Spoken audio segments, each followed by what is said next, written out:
समन संघ धीरे धीरे अपनी प्रगति की ओर अग्रसर है। हर दिन हम बहुत ही अच्छी तरीके से बहुत सारी कमिटियां हमारे संघ में हैं। तो ये समन संघ की सारी कमिटियां अपने अपने कमिटियों में बहुत सारे विषयों को गंभीरता से विचार करती है, सोचती भी है। और इससे दिन ब दिन समन संघ की एक बहुत ही स्ट्रांग भूमिका होती जा रही है। ऐसे में समन संघ ये भी देखता है कि अपने इर्द गिर्द क्या हो रहा है। तो आजकल करंट अफेयर्स में ऐसा हुआ है कि भारत के संविधान के मुताबिक या फिर आज की जो सरकार अपनी नीतियां चला रही है उसके मुताबिक अगले साल इलेक्शन होने हैं, तो सरकारें अपनी भूमिका इलेक्शन को देखकर तय करती है। ऐसे में जो आज दो तीन प्रकार की बातें चल रही है, जैसे कि आप हमने देखा कि ये सनातन धर्म का एक इशू पिछले सप्ताह में चला था। उसके ऊपर बहुत ही विचार विनिमय हुआ, क्रिया प्रतिक्रिया आई।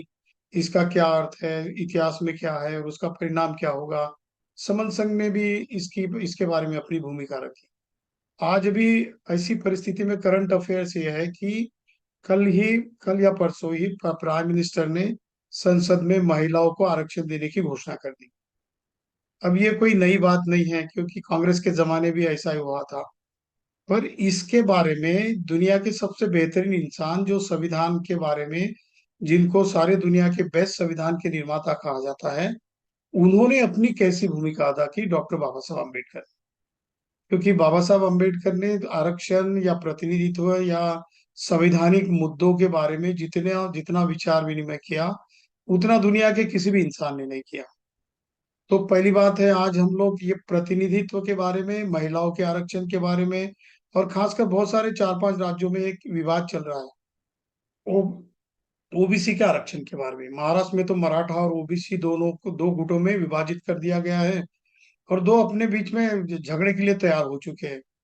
उनको ये पता नहीं कि इकट्ठा आकर ये समस्या का समाधान हो सकता है। और समन संघ हमेशा यही बात करता है कि जो बात आप रास्ते पे उतर कर झगड़ा करते हुए सॉल्व करना चाहते हो, वही बात अगर आप इकट्ठा आकर अगर सॉल्व करना चाहोगे तो ज्यादा आसान हो जाएगी। और उसका जो हेतु उद्देश्य जो है साफ होगा, और उसका परिणाम भी बहुत सही हो सकता है। तो इसके बारे में बाबा साहब अम्बेडकर की क्या भूमिका है आरक्षण के बारे में, इसके बारे में हम कुछ चंद बातें रखेंगे। उसके बाद इसके ऊपर हम डिस्कशन भी कर सकते हैं, आप क्वेश्चन आंसर भी कर सकते हैं। तो पहली बात, ये बाबा साहब की भूमिका से मैं आपको क्लियर कर देना चाहता हूँ कि जो लोग अभी आरक्षण के बारे में सोचते हैं, बाबा साहब ने आरक्षण को आरक्षण नहीं कहा, उसको प्रतिनिधित्व कहा, रिप्रेजेंटेशन। उनका जब भी कमकुवत लोग जो है, वंचित लोग जो है, जो ऐसा समाज का घटक है जो हजारों सालों से वंचित रहा है, उसको न्याय देने के लिए उसको क्या देना चाहिए, तो प्रतिनिधित्व देना चाहिए। क्योंकि उन्होंने डेमोक्रेसी के बारे में, लोकतंत्र के बारे में एक डिफाइन किया है उसको। तो कहते हैं कि democracy in India is only a top dressing on an Indian soil which is essentially undemocratic. आज का जो लोकतंत्र है भारत में, वो लोकतंत्र केवल ऊपर ऊपर का ही है। केवल समाज के 2-3% लोग ही इस डेमोक्रेसी का बेनिफिट उठाते हैं, और बाकी सारा जो बहुजन समाज है, खासकर जो समन संघ का समाज है, समन समाज है, वो समाज निरंतर पिछले 70-72 साल से प्रतिनिधित्व के तौर पर बहुत सारा लेवल पर झगड़ता है, लेकिन उसको अभी तक न्याय नहीं मिला। तो ये बाबा साहब की बात पहले क्लियर कर देंगे हम लोग कि बाबा साहब ने आरक्षण को प्रतिनिधित्व करके बोला है। क्यों प्रतिनिधित्व को उन्होंने उदाहरण भी दिया, कॉन्स्टिट्यूशन असेंबली में बार बार उदाहरण दिया। वो कहते हैं कि जैसे कि 100 लोग है सभागृह में, चाहे पार्लियामेंट में हो या विधानसभा में हो, और वो अलग अलग समाज से है, और वो लोग अगर इकट्ठा आकर अपने देश की पॉलिसी बनाना चाहते हैं, सारे देश के अलग अलग कल्चर वाले, अलग अलग जाति धर्मों के लोग अगर देश का निर्माण के लिए अपनी पॉलिसी बनाना चाहते हैं, तो उसमें हर तबके के प्रतिनिधि को वहां पर वैल्यू देनी चाहिए, उसका रिप्रेजेंटेशन वहां पर होना चाहिए। लेकिन डेमोक्रेसी ठीक से नहीं चल रही यहाँ पर। तो हर प्रकार का जो प्रतिनिधि है उसका रिप्रेजेंटेशन यहाँ पर नहीं है। तो आरक्षण रिप्रेजेंटेशन है, और रिप्रेजेंटेशन संख्या के तहत होना चाहिए। क्योंकि हर समाज का तबका अगर वहां पर आता है, तो अपने समाज के लिए और देश के लिए भी वो इकट्ठा आकर खुद अच्छी तरीके से पॉलिसी बना पाएगा। बाबा साहब ने इसके लिए दो कसौटियां लगाई है। बाबा साहब कहते हैं कि जब हमको प्रतिनिधित्व देना है सारे समाज को, तो उसके पहले क्या करना होगा। तो उन्होंने कहा कि जो टेस्ट है उनकी, वो एक है जस्ट टेस्ट ऑफ जस्टिस और दूसरी है test of utility. Test of justice यानी न्याय कब संभव होता है। तो वो कहते हैं कि न्याय तभी संभव होता है जब न्याय के पहले स्वतंत्रता, समानता और बंधुता, ये तीन तत्व निहित अगर है समाज में, ये तीन तत्व पूरे डीप डाउन तक समाज में जा चुके हैं, समाज उसका आचरण कर रहा है, तो ही न्याय पॉसिबल है। वरना हम लोग आज के परिप्रेक्ष्य में देखते हैं कि किसी एक समाज को अगर न्याय दिलाने का रहा, तो वो बहुत ही जल्दी मिल जाता है, बिन मांगे मिल जाता है। और वही करीब करीब 85% समाज जो है, उसको बार बार आंदोलन करने के बाद भी, बहुत सारे प्रदर्शन करने के बाद भी, बहुत सारी ताकत एनर्जी खर्च करने के बाद भी उसको न्याय नहीं मिलता। तो इसका मतलब है कि जस्टिस की जो टेस्ट है वो इंडिया में अभी तक पॉसिबल नहीं हो गई है, क्योंकि हमारे यहाँ स्वतंत्रता असली सही मायने में पनपी नहीं है समाज के आखिरी व्यक्ति तक। समता भी नहीं है, बंधुता भी नहीं है, और स्वतंत्रता भी नहीं। ये तीन तत्वों का नहीं होना, यानी देश पिछड़ रहा है, देश के हर इंसान को न्याय नहीं मिल रहा है। ये साबित बाबा साहब करते करते हैं संविधान सभा में। दूसरी टेस्ट उन्होंने रखी, वो टेस्ट है यूटिलिटी की, उपयोगिता की, कि क्या ये नॉलेज जो है आज के परिप्रेक्ष्य में, आज के समय में तर्कसंगत है। जैसे कि वो उदाहरण देते हैं कि कोई बहुत बड़े लोग जो रहते हैं, खासकर पुजारियों का वर्ग या पुरोहितों का वर्ग, वो ऑर्थोडॉक्स होता है, वो कहता है कि 5,000 साल से हमारा धर्म चल रहा है, हमारे धर्म में ऐसी बातें वैसी बातें, रूल है, नियम है, हमारा धर्म तो सर्वश्रेष्ठ है, पुराने जमाने में जो था वो आज के जमाने से बहुत अच्छा था, वगैरह वगैरह। और वो अपने कल्चर की और अपने धर्म की ही बात यहाँ पर दोहराने की कोशिश करते हैं, भले ही वो आज के साइंस के मुताबिक वो तत्व कोई काम के नहीं होते। जैसे कि एक व्यक्ति के मुंह से कोई जन्म जन्म लेता हो, बाहू से लेता हो, पेट से लेता हो, या जंघाओं से, पैर से जन्म लेता हो, ये बात बिल्कुल साइंटिफिक तरीके से बहुत ही छोटा बच्चा भी जान जाएगा। लेकिन ये बात धर्म के नाम से वो लादना चाहते हैं, और वही हमारा कल्चर, वही सर्वश्रेष्ठ है, ऐसा वो बार बार इस कल्चर में रखना चाहते हैं। इसीलिए उसकी उपयोगिता है क्या, ये बाबा साहब कहते हैं। अगर उसकी यूटिलिटी आज के समाज में है, तो ही उस प्रिंसिपल को अडॉप्ट करना चाहिए। तो उन्होंने कहा कि हमारा आरक्षण देने के पहले का क्या फिलोसॉफिकल बेस होना चाहिए प्रतिनिधित्व देने के लिए। तो उनका ये कहना था कि सबसे पहले इस देश के हर इंसान के बीच में, उसके मन में राष्ट्र निर्माण का सपना होना चाहिए। राष्ट्र निर्माण का सपना होने होने के लिए उन्होंने 25 नवंबर 1949 को उनका एक बहुत ही बढ़िया व्याख्यान दिया, जो आखिरी संबोधन था संविधान सभा। उससे पहले तो जैसे संविधान सभा शुरू हो गई 9 अगस्त 1946 को, 9 दिसंबर 1946 को, और 17 दिसंबर को बाबा साहब का संविधान सभा का पहला व्याख्यान उन्होंने दिया, संबोधित किया। वो बहुत ही क्रांतिकारी, I am Indian first, I am Indian last. वो इसीलिए लोगों को कहते हैं कि आपके बीच में अगर देश को राष्ट्र बनाना है, तो सबसे पहले ये विचार आना चाहिए कि मैं सर्वप्रथम भारतीय हूँ, और अंततः मैं भारतीय हूँ।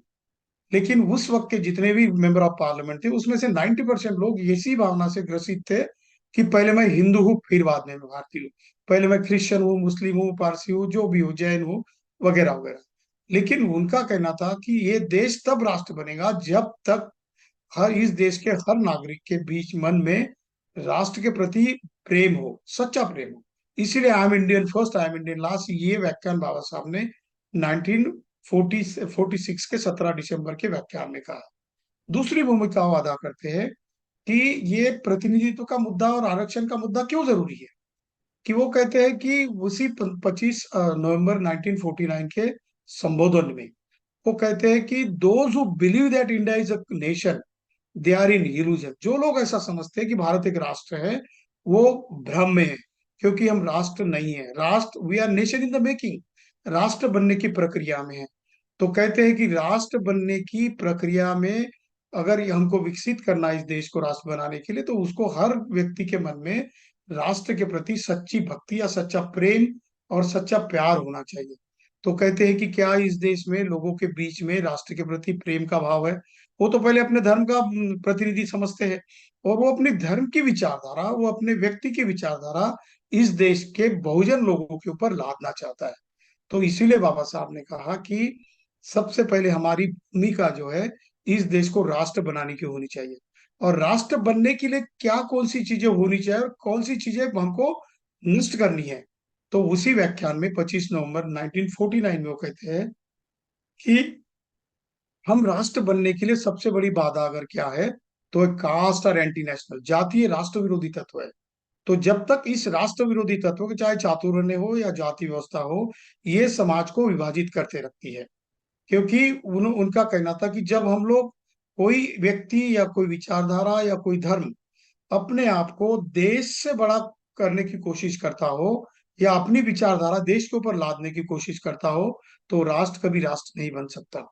क्योंकि राष्ट्र लोगों की मन की भावनाओं से बनता है, और ये कास्ट का नोशन इसके लिए हटाना होगा। तो उन्होंने कहा कि जब तक हमारी पॉलिटिकल डेमोक्रेसी का कन्वर्जन सोशल और इकोनॉमिक डेमोक्रेसी में नहीं होगा, तब तक हम लोग राष्ट्र बनने की प्रक्रिया में नहीं आ सकते। तो ये सोशल और इकोनॉमिक डेमोक्रेसी के लिए, लोकतंत्र के लिए, हमको लोगों को तैयार करना है, तो लोगों को प्रतिनिधित्व देना पड़ेगा। तो प्रतिनिधित्व देने के लिए फिर आरक्षित सीटें रखनी पड़ेंगी, आरक्षण देना पड़ेगा। वो पॉलिटिकल हो सकता है, इकोनॉमिक हो सकता है, कल्चरल हो सकता है, सोशल हो सकता है। तो इसके लिए उनका कहना था कि ये प्रतिनिधित्व देने की बात आनी चाहिए। तो ये प्रतिनिधित्व किसके आधार पर होना चाहिए, क्या निकष है?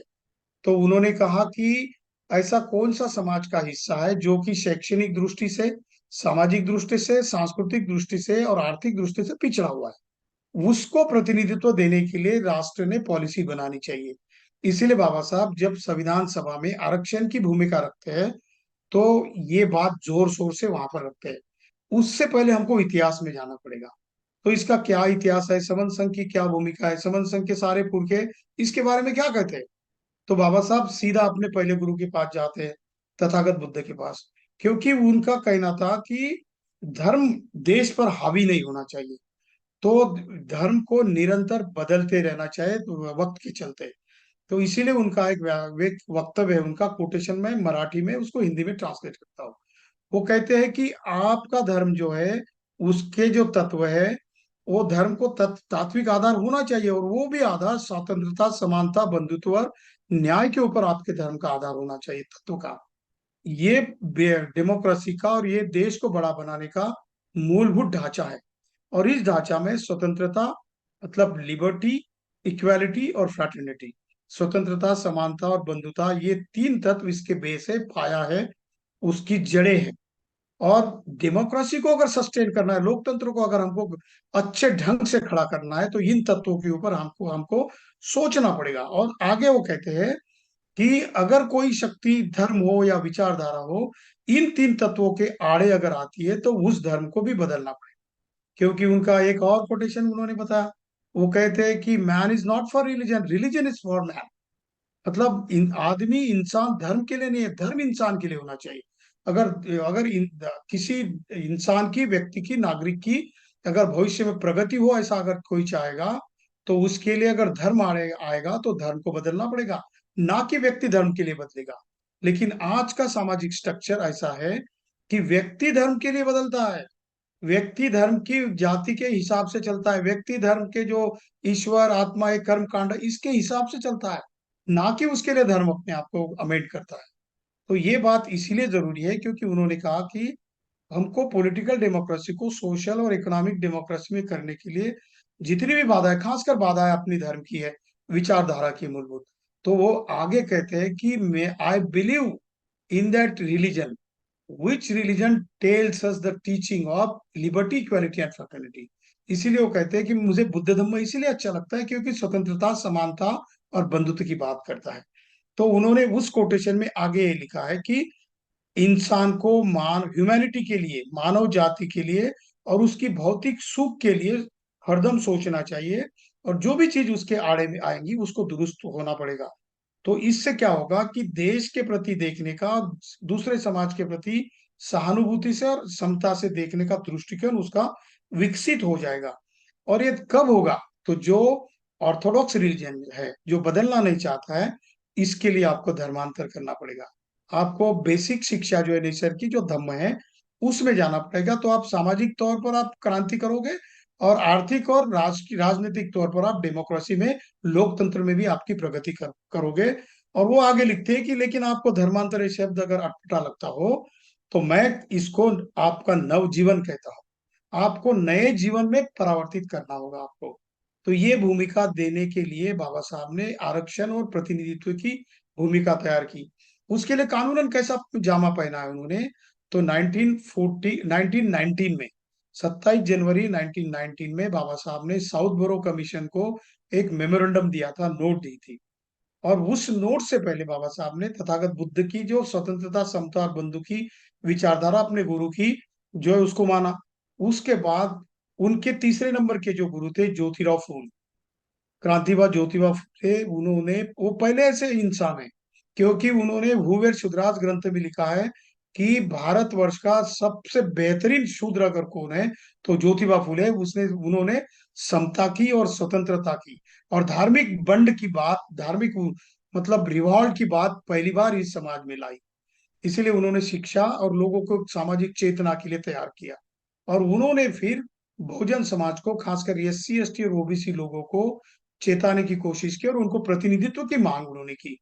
उन्होंने जो 1882 में जो एक कमीशन आया था इंग्लैंड का, तो उस कमीशन के सामने ही उन्होंने अपनी साक्ष्य दी थी कि यहाँ पर प्रतिनिधित्व होना चाहिए।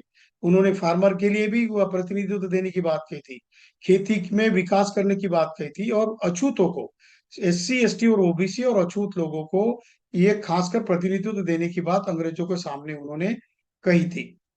वो विचार बाबा साहब ने उसको आगे चल के बहुत बड़ा स्ट्रेंथन किया, बहुत उसका कैनवास जो बहुत बड़ा किया। उसके बाद बाबा साहब के ऊपर जो विचारों का प्रभाव था प्रतिनिधित्व और आरक्षण के संदर्भ में, वो था छत्रपति शाहू महाराज का। क्योंकि छत्रपति शाहू महाराज ने तो अपने करवीर नगरी में, अपने राज्य में 1902 से ही 50% आरक्षण लागू कर दिया था बहुजन समाज के लिए।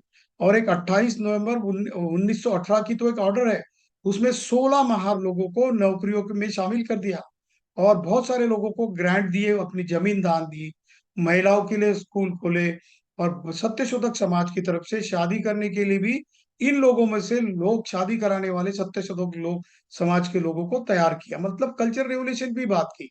और छत्रपति शाहू महाराज बाबा साहब को बहुत खंभीरता से सपोर्ट करते थे। 1920 की जो मानगांव परिषद हुई, उस मानगांव परिषद ने उन्होंने ठीक कहा कि ये जो डॉक्टर अंबेडकर आपके सामने है, मेरी मंशा कहती है, मेरा मन ये कहता है कि ये आगे जाके इस देश के सबसे महान नेता बनेंगे, और वैसा हुआ भी। और उन्होंने 1921 में जब बाबा साहब इंग्लैंड में दूसरी बार पढ़ाई करने के लिए गए थे, तब उन्होंने काफी हेल्प भी की थी, और मूकनायक को भी उन्होंने काफी सपोर्ट किया था फाइनेंशियल। तो ये छत्रपति शाहू महाराज, उसके पहले ज्योतिराव फूले, और उसके बाद बाबा साहब की एक आरक्षण और प्रतिनिधित्व की भूमिका और साउथ बोरो कमीशन के मेमोरेंडम में आती है। बाद में जाके 1924-25 में रॉयल कमीशन आया था, उसको ही हिल्टन एंड यंग कमीशन कहते हैं। उसके बाद फाइनेंशियल डेवलपमेंट के बारे में एक वेबर कमीशन आया था। और 1927-28 में एक इम्पोर्टेंट जो खास जो चेंज हुआ, अंग्रेजों ने एक सोचा कि भारत में लोगों के बीच में सामाजिक जानिव जो होती है, सामाजिक सोशल अवेयरनेस ज्यादा बढ़ रही है, पॉलिटिकल अवेयरनेस बढ़ रही है, इसीलिए भारत के लोगों को सत्ता में प्रतिनिधित्व देने की जरूरत है। उस वक्त कांग्रेस और गांधी का कहना था कि जो उच्च वर्णीय लोग हैं, जो टैक्स पेयर है और जमींदार लोग हैं, इन्हीं को ही प्रतिनिधित्व देना चाहिए, इनके लिए आरक्षित सीटें रखनी चाहिए सभागृह में, असेंबली हाउसेस में, पार्लियामेंट में, जो भी हो। लेकिन बाबा साहब ने 1927 से 28 में साइमन कमीशन के सामने भी साक्ष्य दी, और उसने उसमें उन्होंने अपना मत बहुत ही स्ट्रांग तरीके से रखा। उसके बाद साइमन कमीशन का रिपोर्ट जब गवर्नमेंट ऑफ इंग्लैंड की, जो गवर्नमेंट थी, गवर्नमेंट ऑफ इंडिया जो इंग्लैंड से चलाई जाती थी, वहां पर रिपोर्ट सबमिट किया। और उसके बाद अंग्रेजों ने सोचा कि ये जो दो चार कमेटियों की रिपोर्ट्स आई, इसके लिए भारतीय लोगों को प्रतिनिधित्व देना जरूरी है। इसीलिए फिर राउंड टेबल कॉन्फ्रेंसेस तीनों आयोजित की गई थी।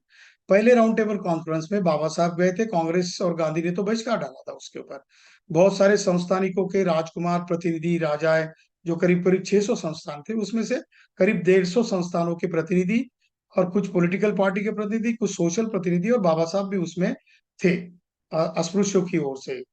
तो उसमें बाबा साहब ने जो भूमिका रखी, उस भूमिका को बाबा साहब ने बहुत ही फिलोसॉफिकल बेस तैयार किया। बाबा साहब की एक खासियत, और समाज सुधारक है और नेता से एक खासियत ये थी कि बाबा साहब पहले फिलोसॉफिकल भूमिका रखते थे। उसके लिए कोई तो भी किताब लिखते थे, उस किताब में शास्त्रोक्त पद्धति से अपना मुद्दा रखते थे और उसको लीगल स्वरूप देने के लिए संघर्ष करते थे, और अगर वो वहां से नहीं मिलता तो फिर फील्ड में एक्टिविज्म करते थे, आंदोलन चलाते थे। तो ऐसा ही साइमन कमीशन से पहले उन्होंने करने की वजह से साइमन का राउंड टेबल कॉन्फ्रेंस में उसको मौका मिला, और उन्होंने बहुत बड़ी ढंग से प्रतिनिधित्व की बात कही। और जो कांग्रेस की जो भूमिका थी कि जो उच्च वर्णीय लोग, जो टैक्स पेयर लोग, और जो जो सरंजामदार लोग हैं, जमींदार लोग हैं, उनको ही अधिकार और प्रतिनिधित्व देना चाहिए समाज में, उसको बाबा साहब ने विरोध किया। बाबा साहब ने लार्जर भूमिका में रखा कि ये जो प्रतिनिधित्व है, ये महिलाओं को और अछूतों को, SC ST और OBC को और महिलाओं को भी उसके संख्या के प्रभाव में दिया जाए। ये सबसे पहले भूमिका बाबा साहब ने बहुत ही अच्छी ढंग से रखी।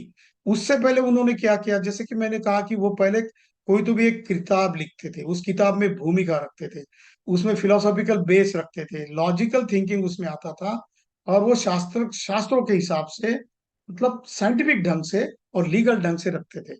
तो 1916 में उन्होंने जो किताब थी उनकी, caste in India genesis and mechanism, उसमें उन्होंने जाति किस तरीके से काम करती है, जाति की निर्मिति कैसी होती है, उसका ढंग कैसे होता है, और वो कैसे कुचलती है बहुजन समाज के लोगों को, SC ST OBC को, इसका पूरा ब्यौरा उन्होंने दिया।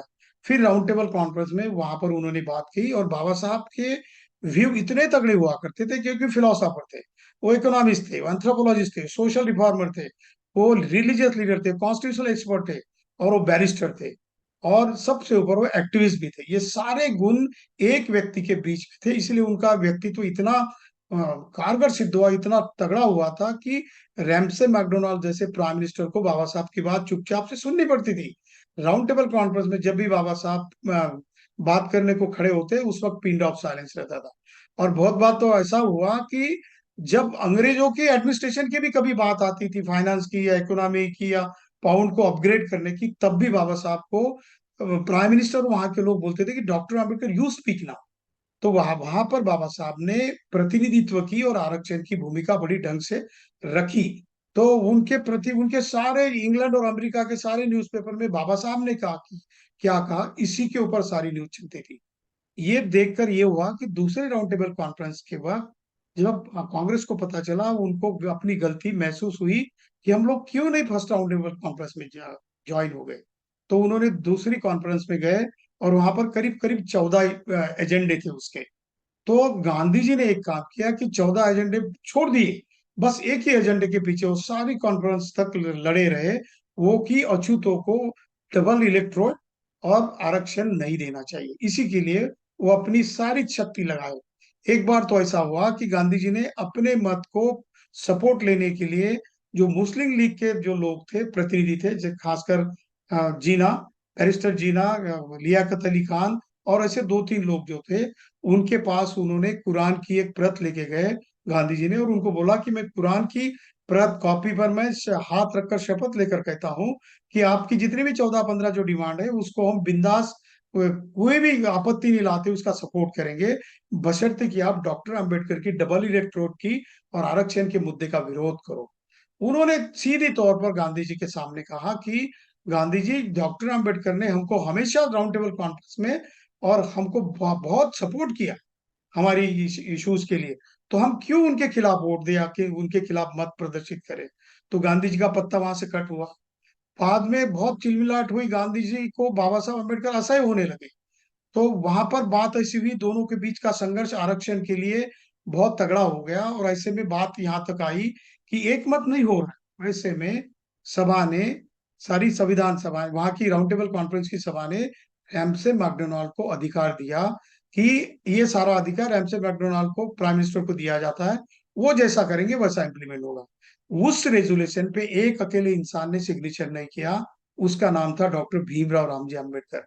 क्योंकि उनका कहना था कि 9 करोड़ लोग जो अछूत है, और करीब करीब 15-20 करोड़ लोग जो ओबीसी है, उन लोगों के हक और अधिकारों के लिए मैं एक इंसान को सारा मत रखने का और सारा निर्णय लेने का मैं अधिकार नहीं दे सकता।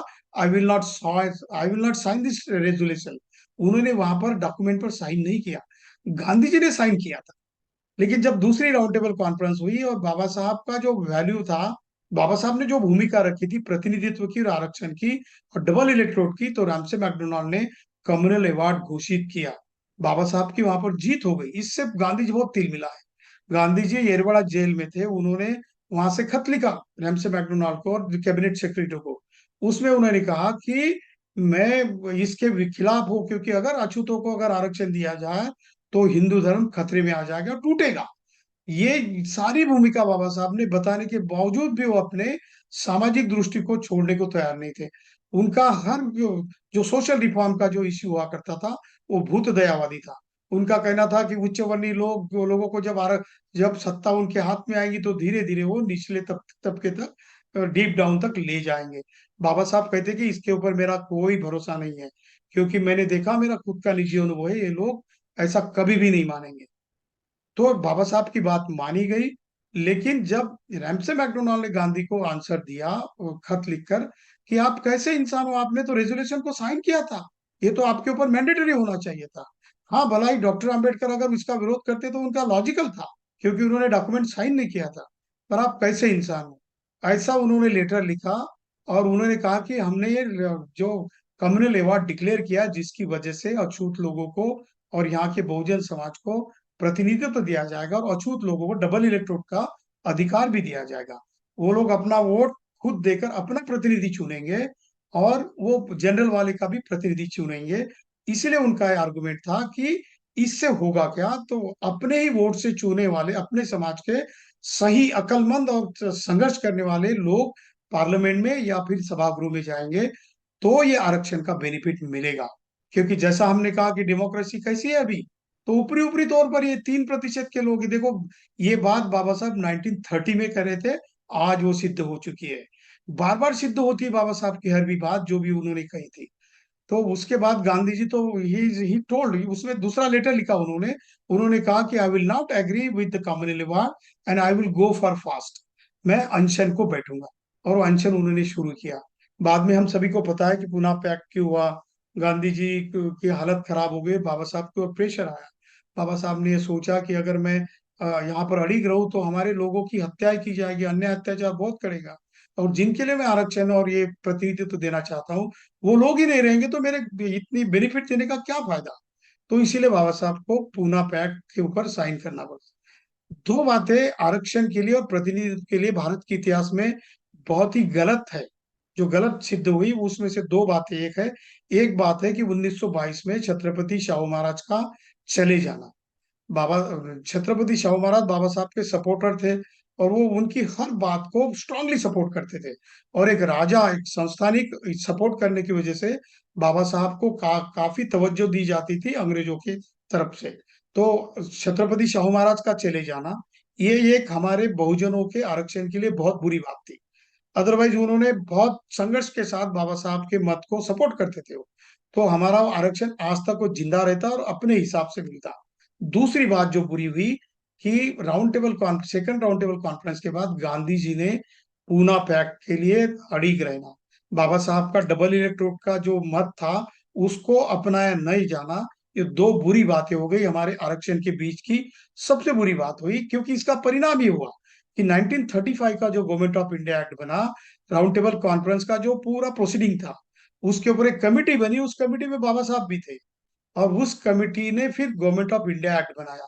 बहुत लोग बोलते हैं कि गवर्नमेंट ऑफ इंडिया की संविधान कॉपी है, लेकिन उनको ये पता नहीं कि गवर्नमेंट ऑफ इंडिया एक्ट जो बना, उसमें 70 to 80% विचार तो बाबा साहब के थे। मतलब वो भी एक्ट बाबा साहब के विचारों के ऊपर ही आधारित था।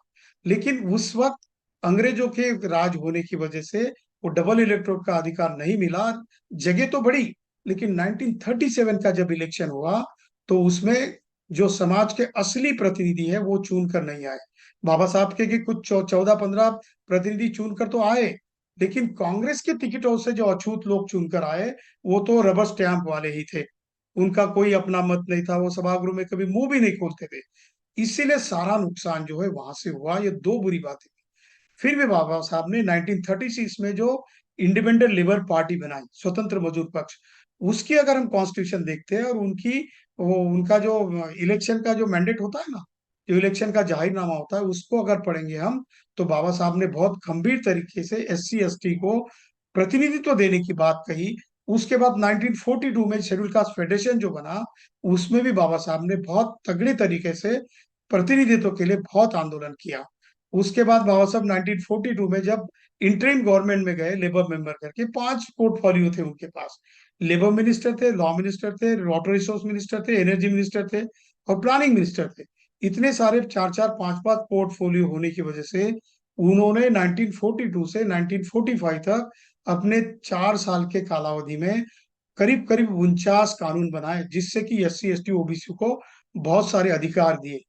लेकिन उसका परिणाम यह हुआ कि 1945 में जब दूसरा वर्ल्ड वॉर खत्म हुआ, तो अंग्रेजों की सरकार जो बहुत ही ढीली पड़ गई थी, बहुत खर्चा हुआ था। दूसरे वर्ल्ड वॉर में हिटलर ने लंदन को पूरा उद्ध्वस्त कर दिया था, और इकोनॉमी बहुत डाउन हो चुकी थी, पाउंड का वैल्यू गिर गया था।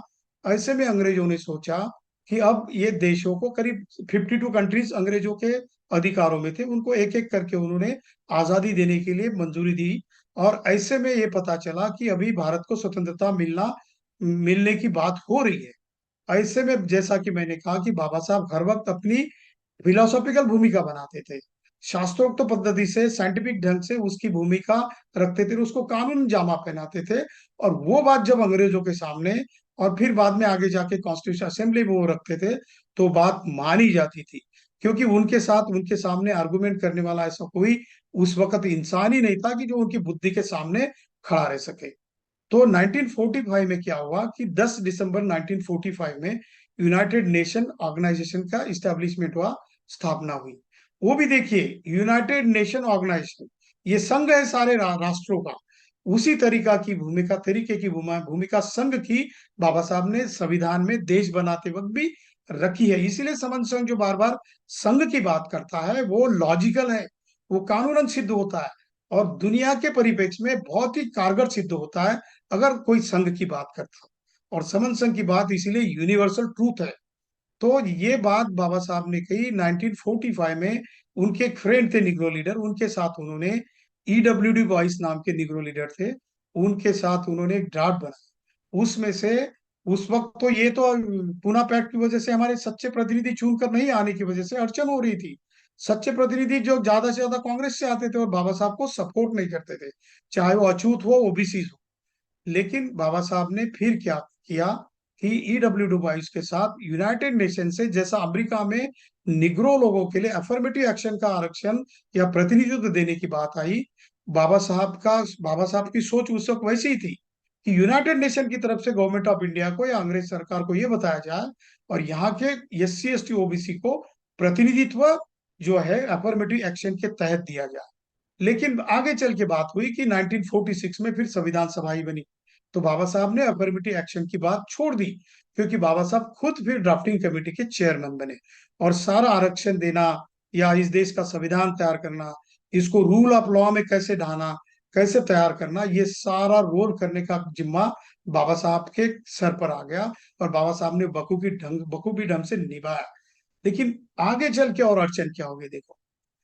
एक बात ऐसी हो गई कि बाबा साहब ये सारी बातें बहुजन समाज को, खासकर ओबीसी को बताते थे। उन्होंने संविधान सभा में एक ऐलान कर दिया कि जिस जिस जाति के, ओबीसी जाति के जितने भी प्रतिनिधि यहाँ पर हो, अपनी कास्ट और सब कास्ट की लिस्ट मेरे पास दे दे, ताकि मैं सभी ओबीसी की कास्ट को इकट्ठा कर लूं। और ओबीसी को सबसे पहले न्याय देने के लिए, उनको प्रतिनिधित्व देने के लिए, और प्रतिनिधित्व तो होना चाहिए इसलिए आरक्षण देने के लिए सबसे पहला प्रावधान में संविधान में मैं आपके लिए रखूंगा। इसीलिए उन्होंने आर्टिकल 340 ओबीसी के लिए पहले रखा, उसके बाद 341 एससी के लिए रखा, और 342 एसटी के लिए रखा। देखो, बहुजन समाज के ऊपर, ओबीसी समाज के ऊपर बाबा साहब का इतना एहसान है, लेकिन उनको कोई पता नहीं है, कोई उनको उसके कोई लेन देन नहीं है। इससे पहले बाबा साहब ने दो बातें कही। एक काम किया उन्होंने 1946 में 15 मार्च को हुवेर छुदरास नाम की किताब लिखी। और उससे पहले उन्होंने द अनटचेबल नाम की किताब लिखी। अनटचेबल में अछूतों के क्या अधिकार होने चाहिए, अछूतों को किस तरीके से कानूनन और संविधान में क्या कौन से अधिकार होने चाहिए, उनको आरक्षण और प्रतिनिधित्व किस हिसाब से होना चाहिए, ये बात रखी उसमें। शैक्षणिक दृष्टि से, सामाजिक दृष्टि से और सांस्कृतिक दृष्टि से और आर्थिक दृष्टि से जो पिछड़ा समाज है, पिछड़े लोग हैं, उनकी जातियों को आरक्षण या प्रतिनिधित्व देना चाहिए, ये बात उन्होंने रखी। और ये बात 1935 के कानून में थी, इसीलिए एससी एसटी को आरक्षण देना कोई कठिन बात नहीं थी। प्रॉब्लम हुआ था ओबीसी के आरक्षण देने के लिए, ओबीसी को प्रतिनिधित्व देने के लिए। तो बात ऐसी चली कि बाबा साहब ने और दूसरी किताब ओबीसी के लिए लिखी, उसका नाम था who were Shudras. Question mark है उस किताब में। वो पूछते हैं कि शूद्र कौन थे, तो उसमें आंसर भी देते हैं कि शूद्र पहले राजा थे, महाराजा थे, तत्वज्ञ थे, व्यापारी थे। लेकिन वो उसमें लिखते हैं कि आप राजाओं की तरह शासन करना भूल गए हो। क्यों? क्योंकि वो कहते हैं कि आदमी राजाओं की तरह बर्ताव करना क्यों सीख जाता है, क्योंकि उसका नुकसान होता है। वो चार पांच बातों की कमी महसूस करता है। वो कौन सी बात? तो गुलामगिरी में ज्योतिबा फूले ने कहा है कि ओबीसी की और शूद्रों की हालत क्यों खराब हुई। ये तो हम बार बार कहते हैं कि जो वित्त गया शूद्र खचे, शूद्र गया ये हो गए वगैरह वगैरह। विद्या बिन मति गई, मति बिन गति गई, नीति गई, शुद्ध गया और वित्त गया और शूद्र वहां पे खत्म हो गए। तो ऐसे ही उन्होंने कहा कि गुलामगिरी क्यों आती है। तो कहते हैं कि किसी समाज को अगर अलग अलग वर्ग में विभाजित कर दिया जाता है तो उसको गुलामगिरी कैसी आती है। तो कहते हैं कि ये अगर शिक्षा निकाल दी तो उसको मानसिक बल नहीं रहता उसका। पांच तरह के बल उसके निकल जाते हैं। एक तो मानसिक गुलाम हो जाता है क्योंकि शिक्षित नहीं होता, शिक्षा नहीं होने की वजह से आदमी सोचता नहीं, और सोचने की वजह से उसका बुद्धि का बल चला जाता है। वो उनको शिक्षा देना बंद कर दो तो उसका मानसिक बल खत्म होता है, और मानसिक बल खत्म होने की वजह से वो उनका रोजगार नहीं ले पाता, उसकी उनकी आर्थिक उन्नति नहीं होती, तो धन का बल भी चला जाता है और उसका बाहुबल भी चला जाता है, क्योंकि वो अधिकार नहीं, उसको शस्त्र चलाने का अधिकार नहीं मिलता, उसको अपना मत प्रदर्शित करने का अधिकार नहीं मिलता। तो बाहुबल निकल जाता है और वो उससे धर्म में अगर वो बांटा जाता है जाति जातियों में, तो उसका सांस्कृतिक बल भी निकल जाता है। और उससे सबसे ज्यादा वो कहते हैं कि मनोबल निकल जाता है। ये बात ज्योतिराव फूले ने बुद्ध से ली है। बुद्ध का ज्योतिराव फूले के साहित्य में 10 बार उल्लेख आया है। जो बुद्ध ने मनोपुब्बगम्मा धम्मा मनोसेट्टा की जो बात कही है ना, कि मन ही सारी चीजों का प्रमुख है, वो मनोमय है, सारी बात पहले मन में आती है। और जब मन विकृत होता है, जब मन मन का बल निकल जाता है, तो वो हिम्मत ही नहीं करता विद्रोह करने की। इसीलिए ज्योतिराव फूले ने बताए हुए 5 बातें हैं। इससे शूद्र व्यक्ति वो बिल्कुल नीचे दब दब गया। और इसीलिए बाबा साहब ने भूवेर शुद्राज में कहा कि आप राजा महाराजा थे लेकिन आप भूल गए हो, और आपका एक धम्म था, जिस धम्म में आप सारी दुनिया के साथ व्यापार करते थे। आप वाइस चांसलर हुआ करते, आपकी यूनिवर्सिटियां हुआ करती थी, आपके व्यापार हुआ करते थे, आप कारगिर थे, आप शिल्पकार थे, ये सारी चीजें आप में थी। लेकिन वक्त के चलते आप सारा कुछ भूल गए हो, क्योंकि आपको मानसिक तरीके से गुलाम बना दिया गया। ये बात बाबा साहब ने शूद्र लोगों के लिए, ओबीसी के लिए कही गई। 21 फरवरी 1948 को बाबा साहब ने संविधान सभा के सामने कॉन्स्टिट्यूशन का कच्चा ड्राफ्ट रख दिया। 21 फरवरी से पहले भारत देश में ओबीसी नाम का शब्द कभी भी नहीं आया, कहीं भी नहीं आया। बाबा साहब ने संविधान सभा में जो ड्राफ्ट सादर किया, उसमें पहली बार ओबीसी नाम का शब्द आया, जिसकी भूमिका उन्होंने हुवेर शुद्राज में रखी थी। तो बाबा साहब कहते कि ओबीसी अदर बैकवर्ड क्लास। और बैकवर्ड किस तरीके से है? तो शैक्षणिक तौर पर है, सामाजिक तौर पर है, सांस्कृतिक तौर पर, आर्थिक तौर पर। तो इसके लिए क्या करना है? तो उन्होंने कहा कि इनके लिए प्रतिनिधित्व देना है। आगे जाकर हम लोग डेमोक्रेसी हमारी आएंगी, हम स्वतंत्र हो जाएंगे, हम संविधान बना रहे। तो ऐसे में संख्या के अनुपात में जो भी समाज है उसको आरक्षण मतलब प्रतिनिधित्व देना जरूरी है। जैसा कि 100 लोग हैं और कानून बना रहे, 100 लोग हैं अपनी देश की पॉलिसी बना रही, देश को राष्ट्र निर्माण करने की बात कर रहे हैं, और उसमें सिर्फ 3% ही लोग सारे राष्ट्र की बात बनाने की सोचेंगे, तो कैसा होगा? वो सही में राष्ट्र नहीं होगा, वो अपनी हित की ही बात करेंगे। और आज ऐसा हुआ ही है। 70 साल से हमने देखा कि बाबा साहब को ओबीसी वर्ग ने अभी तक नहीं समझा। क्योंकि जब तक हम अपने बाप को बाप नहीं कहेंगे, बाप को वैल्यू नहीं देंगे पिता के तौर पर, तब तक हम लोग उसके विचारों को अडॉप्ट नहीं करते। ओबीसी ने बाबा साहब को समझने की कोशिश नहीं की। आज हालात ऐसी है कि बाबा साहब ने फ्री ऑफ कॉस्ट में आपको आर्टिकल 3 से 40 से आपको आरक्षण और प्रतिनिधित्व देने की बात कही थी, और वो संविधान सभा मानती भी थी, अगर संविधान सभा के जितने भी ओबीसी के लीडर है अगर बाबा साहब का साथ देते। केवल डॉक्टर पंजाबराव देशमुख, ये जोगेंद्रनाथ मंडल थे और 3-4 मेंबर ऑफ पार्लियामेंट थे संविधान सभा के, उन्होंने ही सपोर्ट किया। बाकी तो सरदार वल्लभ भाई पटेल और बहुत सारे ओबीसी के अलग अलग राज्य के प्रतिनिधियों ने विरोध किया बाबा साहब का। तो बाबा साहब का विरोध करने से उनका ही नुकसान हुआ। बाबा साहब ने ये एक बहुत तगड़ी बात कॉन्स्टिट्यूशन में लाई थी, जो कि उन्होंने और एक ग्रंथ लिखा था, उसको मिनी कॉन्स्टिट्यूशन बोला जाता है, स्टेट्स एंड माइनॉरिटीज, राज्य और अल्पसंख्यक। ये किताब बाबा साहब की बहुत ही बढ़िया किताब है। वो सामाजिक सुधार की और राजनीतिक सुधार की और आर्थिक सुधार की बात कहती है, क्योंकि उसमें बाबा साहब ने करीब करीब संविधान बनते वक्त 23 कमेटियां बनी थी, उसमें से बाबा साहब ने हर कमेटी को मेमोरेंडम दिया था। तो एक कमेटी को बाबा साहब ने संविधान सभा को स्टेट्स एंड माइनॉरिटी ग्रंथ भी सबमिट किया था। वो मेमोरेंडम करीब 200-250 पेज का वो किताब है। तो उसमें एग्रीकल्चर का नेशनलाइजेशन, खेती का राष्ट्रीयकरण, बीमा का राष्ट्रीयकरण, SC ST OBC के लिए जो अधिकार है, कानून अधिकार है, और इनके लिए आर्थिक प्रावधान भी करने की बात उन्होंने कही थी। तो ये ग्रंथ लिखा और उनको लगा कि मुझे ओबीसी के लोग खासकर सपोर्ट करेंगे, तो इससे पहले मैं क्या करूंगा। तो उन्होंने जब संविधान का ड्राफ्ट मसौदा बनाया तो उसमें दो बातें उन्होंने की और उनका जोर इस पर था। जैसे कि आज के कॉन्स्टिट्यूशन में चैप्टर 3 है, आर्टिकल 12 से लेकर 35 है, उसमें फंडामेंटल राइट्स है हमारे। और आर्टिकल 36 से लेकर आर्टिकल 51 जो है, 51 जो है, उसमें directive principle of state policy है। बाबा साहब का कहना था कि जो directive principle of state policy जो चैप्टर 4 है, उसको फंडामेंटल राइट में इन्वॉल्व किया जाए। क्यों? क्योंकि वो कहते हैं कि फंडामेंटल राइट्स और directive principle of state policy में मूलभूत फर्क ये होता है कि the fundamental rights are challengeable in the court of law. Fundamental right हम लोग कोर्ट में चैलेंज कर सकते हैं, अगर वो हमको नहीं मिले तो, उसका उल्लंघन किया हो किसी ने तो उसके खिलाफ हम कोर्ट में जा सकते हैं। whereas directive principle of state policy depends upon the rulingness of the depends upon the willingness of the ruling class। जो सत्ताधारी वर्ग है, जो सत्ता में जो सरकार है, उसके विलिंगनेस पे, उसके मत पर यह अवलंबित है कि ये डायरेक्टिव प्रिंसिपल का इम्प्लीमेंटेशन करना चाहिए या नहीं करना चाहिए। और खासकर इकोनॉमिक डेमोक्रेसी का base directive principle of state policy में है।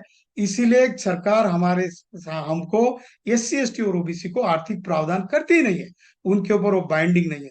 सोचो तुम कि अगर बाबा साहब का संविधान सभा सुनती, खासकर उस वक्त के ओबीसी प्रतिनिधि सुनते, और आज का ओबीसी समाज अगर आज भी सुनता है, तो उनको इकोनॉमिक राइट्स भी मिलते हैं और उनको प्रतिनिधित्व मिलता है। अब प्रतिनिधित्व के लिए बाबा साहब के विचारों से क्या सोल्यूशन होता था। तो बाबा साहब ने आर्टिकल 340 ओबीसी के लिए लिखा, 41 SC के लिए और 42 ST के लिए। तो उनका सजेशन अगर उनके हिसाब से अगर देखा जाए, तो आज भी बाबा साहब उसको आपको वो जो आपको फ्री में देना चाहते हैं, सारी महिलाओं को आप बाबा साहब इक्वल प्रतिनिधित्व देना चाहते थे, क्योंकि जो इलेक्ट्रोल राइट्स जो महिलाओं को मिला वो अमेरिकन महिला से पहले दिया, और उसके लिए किसी ने आंदोलन नहीं किया, किसी ने उल्टा विरोध किया था महिलाओं के लिए। क्या देना चाहिए महिलाओं को अधिकार, ऐसा बहुत सारे प्रतिनिधि वहां पर, खासकर हिंदू महासभा और ऐसे ऑर्थोडॉक्स जो थे, उनका तो तगड़ा विरोध था महिलाओं को ये अधिकार देने के लिए। तो बाबा साहब फ्री में दे रहे थे, राउंड टेबल कॉन्फ्रेंस में बहुत वकालत की, और गवर्नमेंट ऑफ इंडिया एक्ट में वो आ जाती अगर वो सपोर्ट करते। लेकिन महिलाओं को सिर्फ अधिकार मिला इलेक्शन को खड़े रहने का और मतदान करने का, यानी वोटिंग का। लेकिन आरक्षण का अधिकार, जो प्रतिनिधित्व जो है, वो आरक्षित सीटों का अधिकार उनको नहीं मिल पाया, क्योंकि प्रतिनिधित्व की बात संविधान सभा ने मानी नहीं। अगर बाबा साहब की बात मानते तो क्या होता? कुछ भी नहीं। आज भी सीधी बात है, जिस राज्य में जो केंद्र में सरकार है वही सरकार अगर राज्य में है, उसके लिए तो बहुत आसान है। सिर्फ ओबीसी के लोग इतना करें कि जो उस राज्य का एक बिल बनाए, बिल बनाने के लिए सिर्फ एक मेंबर को की जरूरत होती है, और उसको 4-5 मेंबर का सपोर्ट होना होता है, अनुमोदन करना होता है उसको, वो बिल इंट्रोड्यूस होता है। और सारे SC ST OBC लोग अगर इकट्ठा हो जाते हैं सभागृह में, आज तो 131 SC ST के हैं, और ओबीसी के देखे तो करीब करीब 250, 270, 80 के ऊपर SC ST OBC के प्रतिनिधि हैं। अपने खुद के बलबूते पे जो जो बात बाबा साहब ने की थी, वो आज भी कर सकते। कौन सी बात? तो जैसा बाबा साहब ने कहा कि SC ST और ऑब्लिक ओबीसी या कॉमा ओबीसी, ये बात आर्टिकल 16 में और 16(4) फोर में अगर ऐड करते हैं तो ये सारा का सारा फंडामेंटल राइट जो प्रतिनिधित्व का और आरक्षण का ओबीसी को वैसे ही मिल जाता और महिला को भी मिल जाता। लेकिन आज भी आप लोग बाबा साहब को मानने को तैयार ही नहीं हो। आप हो कि ओबीसी के लोग, अगर कोई धार्मिक आपका धार्मिक भावना अगर कोई आपकी बिगड़ जाती है या कुछ हर्ट होती है तो आप जाके बाबा साहब के स्टैचू पर, बाबा साहब की मूर्ति पर चप्पलों की को माला चलाने में भी कम नहीं देखते हो। जो इंसान आपके लिए सारी जिंदगी भर लड़ता रहा, उसका वक्त और उसका जो वैल्यू है आपने उसके जीते जी तो नहीं दिया, लेकिन आज भी आप उसको नहीं मानते हो, इसीलिए आपको आरक्षण नहीं मिल रहा। देखो 1989 की बात मैं बताता हूँ, उससे पहले एक उदाहरण देता हूँ कि बाबा साहब को जब ये प्रोविजन बाबा साहब ने आर्टिकल 340 में ओबीसी के आरक्षण प्रतिनिधित्व के लिए किया था, और कॉन्स्टिट्यूशन असेंबली डिबेट के लिए उन्होंने अपने संबोधन का एक ड्राफ्ट भी बनाया था। उस वक्त राजगृह में मुंबई में बाबा साहब के घर पर पंजाबराव देशमुख, जो कि ओबीसी के प्रतिनिधि थे, बाद में जाके वो पहले कृषि मंत्री हुए, तो वो बाबा साहब के घर जाते हैं और वो कहते हैं कि बाबा साहब मैं आया हूँ, मेरी इच्छा है कि आप, जैसा कि आप एससी एसटी को बहुत वैल्यू देते हो, माइनॉरिटीज के बारे में आप बहुत चिंतित रहते हो, लेकिन आप ओबीसी के लिए अगर क्या कुछ कर पा सकते हैं संविधान में, तो ये मेरी रिक्वेस्ट रहेगी। बाबा साहब ने कहा कि पंजाबराव भाऊ साहब एक काम करो, ये ड्राफ्ट जो मैंने बनाए पढ़ो, मैं घूम कर आता हूँ। 1 घंटे में जब बाबा साहब वहां पर घूम कर आते हैं राजगृह में, फिर मॉर्निंग की वॉक करके, तो देखते हैं तो पंजाबराव देशमुख की आंखों में आंसू। क्यों? क्योंकि पंजाबराव देशमुख बाबा साहब का कहते हैं कि बाबा साहब मैं जो बात आपको करने वाला कहने वाला था, वो बात तो आपने आर्टिकल में और उसके संविधान सभा के ड्राफ्ट में आपने बहुत ही बखूबी ढंग से रखी है, तो मैं बहुत गदगद हो चुका हूँ, मैं आपका कैसे शुक्रिया अदा करूं। ये बात पंजाबराव देशमुख को पता चली, लेकिन 2-3 लोगों को ही। लेकिन मराठों ने बाबा साहब के घर पर 5,000 लोगों का एक मोर्चा ले गए थे कि ये महान इंसान आदमी हमारे लिए अछूत जैसा बना रहा है और हमको आरक्षण की भीख दे रहा है, हम भिखारी है क्या। इस तरीके से बाबा साहब की बहुत उन्होंने अवहेलना की, क्या भला बुरा कुछ कहा। लेकिन फिर भी बाबा साहब ने कहा कि इनकी बात हो सकता है भविष्य में मेरी भूमिका इनको समझ में आ जाएगी, तो उन्होंने उस वक्त विरोध नहीं किया। पंजाबराव देशमुख ने उसके लिए उनकी माफी भी मांगी। लेकिन बाबा साहब ने कहा कि फिक्र ना करो, इन लोगों के विरोध करने से मैं अपना अधिकार, मैं अपना मत बदलूंगा नहीं, क्योंकि मुझे पता है कि जब भी मेरा वैल्यू भविष्य में पता चल जाएगा, तब लोग जानेंगे कि मैंने इनके लिए क्या किया था, महिलाओं के लिए और ओबीसी के लिए। तो ये बात एक हो गई। दूसरी बात मैं प्रैक्टिकल एक्सपीरियंस बताता हूँ। जब 1979 में जब मोरारजी की सरकार आई थी, उस वक्त फिर मंडल कमीशन का गठन किया, और 1989 में जब वीपी सिंह की गवर्नमेंट आई तो उन्होंने ओबीसी के लिए आरक्षण दिया। लेकिन वहां पर भी दूसरा वो इकोनॉमिक प्रोविजंस लगाए कि इकोनॉमिक वजह से इनको आरक्षण नहीं दिया जाए, इसमें से छटनी कर दी जाए, 50% से नहीं दिया जाए, ये बात भी आई। लेकिन उस वक्त हम लोग स्टूडेंट थे, हमने जेल भरो आंदोलन किया ओबीसी को आरक्षण देने के लिए। खासकर महाराष्ट्र में जो बुद्धिस्ट वर्ग है, बुद्धिस्ट वर्ग में बहुत बड़े तरीके से मोर्चाओं का आयोजन किया और ओबीसी को आरक्षण मिलने के लिए रास्ते पर उतर आए। पर ओबीसी ने हमारे साथ बहस की, हमारे साथ बहुत बहस की कि आपको क्या लेन देन है, वैसे भी आप सारे लोगों का आरक्षण आप ही खाते हो। क्योंकि अब चातुर्वर्ण वाले लोग, उच्च उच्च वर्ण लोग ऐसा ही ओबीसी के मन में भरते थे। तो उस वक्त अगर वो, खासकर महाराष्ट्र में ओबीसी लोग अगर बुद्धिस्ट लोगों का और अम्बेडकराइट लोगों का साथ देते तो उस वक्त ही उनको आरक्षण मिलता। 26 साल तक इनको सोच विचार समझ में नहीं आया। 2016 में 10-10 लाख के मोर्चे उन्होंने निकाले अपने को आरक्षण मांगने के लिए। और याद रखो कि 2016 से अभी 7 साल हो गए। 7 साल होने के बाद भी रास्ते पर इतने बार बार उतरने के बावजूद भी कुछ उंगली पर गिने जाने वाले लोग ही ओबीसी के जागरूक है, बाकी तो सारा समाज सोया हुआ है। अभी तक 7 साल में संघर्ष करने के बाद भी उनको आरक्षण और प्रतिनिधित्व नहीं मिला, जो कि बाबा साहब आपको फ्री ऑफ चार्ज दे रहे थे। और अभी 2023 में उनमें ये ओबीसी और मराठाओं में फिर फ्रैक्शन गिरा दिया गया और धर्म के नाम पर पॉलिटिक्स खेला गया। ऐसा ही चॉकलेट महिला आरक्षण में भी दिया गया। महिलाओं को जैसे जो वहां के प्रतिनिधि थे ओबीसी के, उन्होंने कहा था कि बाल कटी महिला क्या समाज का नेतृत्व करेगी, इसमें एससी एसटी ओबीसी महिला का तो प्रतिनिधित्व नहीं है। आज भी ऐसा हुआ, देखो जो बीजेपी गवर्नमेंट ने जो रेजुलेशन लाया उसको कांग्रेस और आपने भी फुल समर्थन दिया है। इसका मतलब वो किस मिट्टी से बने हुए, ये हमको समझना चाहिए। बहुजन समाज ने, समन संघ के लोगों ने, जो कि जन्मजात हमारे समन संघी है, SC ST OBC और कन्वर्टेड माइनॉरिटीज, ये बात अगर आप ध्यान में रखोगे तो आपको बाबा साहब की भूमिका आरक्षण के संदर्भ की समझ में आ जाएगी। अगर उस वक्त आप उस इंसान को मानते तो उस वक्त आपके लिए प्रतिनिधित्व तो मिल जाता, और आज आपकी जनरेशन कहाँ तक चली जाती।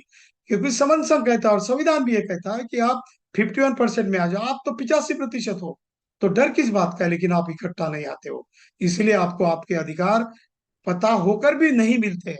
आपको पता तो है कि इकट्ठा आकर मिलता है, लेकिन इकट्ठा आते नहीं। आपकी मानसिकता ऐसी नहीं बनती है, आप सोए हुए लोग हो। और बाबा साहब कहते हैं कि ये जो OBC समाज है, ये स्लीपिंग जायंट है। ये ऐसा ये ऐसा, जैसे कि हम कहेंगे कि शेर है जो सोया हुआ है, लेकिन उसको पता ही नहीं है कि मुझ में शेर की शक्ति है, मैं तूफान की शक्ति लेकर सोया हूँ। ऐसा ही कर कर वो सो जाते हैं और किसी धर्म के आड़े में डूबते रहते हैं और अपना अधिकार और अपना हक गंवाते हैं। ये प्रतिनिधित्व की बात अगर आज भी हम लोग उठाते हैं, अगर कोई आपके साथ अगर बहस करने के लिए अगर आए, तो बाबा साहब की इस भूमिका को आप बता सकते हो। इसीलिए समन संघ की भी भूमिका हमारे पुरखे समन समनों की है, बाबा साहब की है।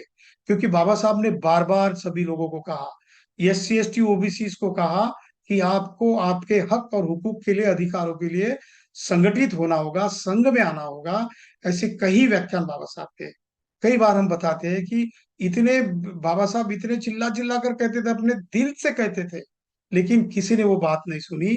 और दूसरी बात उन्होंने कही कि सोशल रेवोल्यूशन के लिए आपको धम्म स्वीकार करना पड़ेगा। धम्म की जो फिलॉसफी है, जो बुद्ध से लेकर आई है, इक्वालिटी की, सम्राट अशोक से, पेरियार से, संत रविदास से, और ये सारे शाहू महाराज से, छत्रपति शिवाजी महाराज से, ये सारे जितने भी हमारे पुरखे जो है समन संघीय, इनके विचारों से बाबा साहब ने उसका एक प्लेटफॉर्म सभी के लिए खुला कर दिया।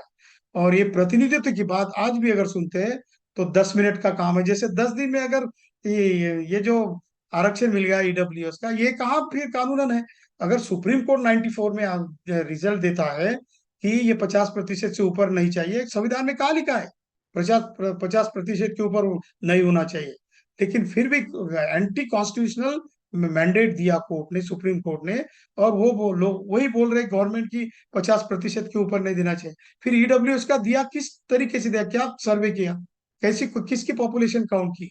तो दो बातें जरूरी है, एक तो OBC की और सारे लोगों की जनगणना करनी जरूरी है, OBC की सेंसस करना जरूरी है, और प्रतिनिधित्व देने के लिए सबको इकट्ठा आना जरूरी है। इसीलिए समन संघ, खासकर SC ST और OBC के जितने भी संगठन हैं, जितने भी राजनीतिक है, धार्मिक है, सामाजिक है, सांस्कृतिक है, किसी कर्मचारियों के संगठन, सभी को रिक्वेस्ट करता है कि भाई साहब आपको इकट्ठा आना पड़ेगा। इकट्ठा होगे और बाबा साहब जैसे हमारे समन संघी पुरखों की बात अगर सुनोगे, तो आपके हक और अधिकार आपके पैरों में गिर जाएंगे। आपको इकट्ठा आना पड़ेगा, लेकिन सुने तब ना, सुनने को तैयार नहीं है कोई। इसीलिए हमने 11 फरवरी को सभी संगठनों को हम रिक्वेस्ट कर रहे हैं। हम तो भिक्खू भिक्खुनी संघ को, उपासक उपासिका, सामनेर सामनेरी को, और सारे OBC के, SC ST OBC के जितने भी अलग अलग मत है, कि जैसे कोई गुरु नानक के, नामदेव के, गाड़गे बाबा के, या पेरियार के, जितने भी लोग होंगे उनके संतों को हम लोग वहां पर बुलाएंगे। आप आ जाओ, ये बात हमारे साथ इकट्ठा आकर साझा कर लो और एक ताकत बना लो। और ज्यादा नहीं, आपको 24 में अगर भी आप इकट्ठा हो जाते हो, तो आपकी कदम छुएगी छत्ता भी, और सारी चीजें आपके कदमों में आके गिरेगी। आरक्षण तो बहुत छोटी चीज है, आपको इकोनॉमिक इक्वालिटी भी मिलेगी। और जैसा बाबा साहब ने कहा कि डेमोक्रेसी जो है वो क्या है, तो कहते हैं कि equality is another name of democracy. अगर आप इक्वालिटी में आते हो, समता में आते हो, इकट्ठा हो जाते हो, तो डेमोक्रेसी बिल्कुल बनती है। क्योंकि संविधान आपका इंतजार कर रहा है कि मेरा यूज कर लो, को मेरा गलत यूज कर रहे हैं। आप इकट्ठा हो जाओ, जैसे चाहो उस तरीके से आप मुझे मोल्ड कर लो, मैं आपको अधिकार देने के लिए तत्पर हूँ, तैयार हूँ, बशर्ते कि आप इकट्ठा होकर चले आओ। आज मैंने जो बात की है, हो सकता है मेरी बात में कुछ गलत बात निकली हो, किसी को हर्ट हुआ हो, तो आप मुझे बात क्वेश्चन पूछकर क्वेश्चन आंसर कर सकते हो। हम लोग यहाँ पर सभी समझ मिलाकर इसके ऊपर और डिस्कशन कर सकते हैं। मेरी बातों में अगर कोई गलत सिद्ध हुआ हो या गलत लगा हो तो संघ मुझे माफ करे। संघे यो खलितो दोषो, संघो खमतु तममं। जय भीम, नमो बुद्धाय, संघं नमामि, जय संविधान, जय SC ST OBC, जय समन संघ।